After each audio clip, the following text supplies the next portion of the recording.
உங்கள் குழந்தையை இது போன்று பாழாக்க போகிறீர்களா? பெரும்பாலான பெற்றோர்கள் என் பிள்ளைக்கு அவ்வளவு அறிவு, செல்போன்ல எல்லாத்தையும் ஆபரேட் பண்ணும் என்று வீணான பெருமை கொள்கின்றனர்.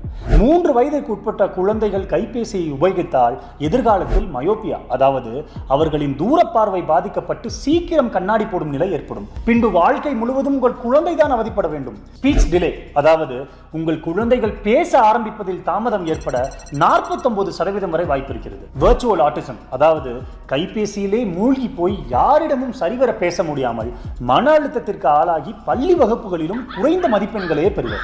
இன்றெல்லாம் சமூக வலைத்தளங்களில் வலம் வரும் பெரும்பாலான காணொளிகள் குழந்தைகளுக்கு ஏதுவானதல்ல. அதனால்தான் பல குழந்தைகள் தங்கள் வயதிற்கு மீறியவற்றை பேசவும் அதில் ஈடுபடவும் செய்கின்றனர். சிறு வயதில் நானும் என்னுடைய சகோதரர்களும் பாப்பாய் போன்ற தொடர்களை பார்த்து ஸ்பினாச் என்ற கீரையினை உண்டு பைசப்ஸ் தசைகளை பார்ப்போம். அது போன்ற நல்லவற்றை தூண்டும் தொடர்கள் இன்று உண்டா என்ன? சற்று சிந்திப்போம். நன்றி.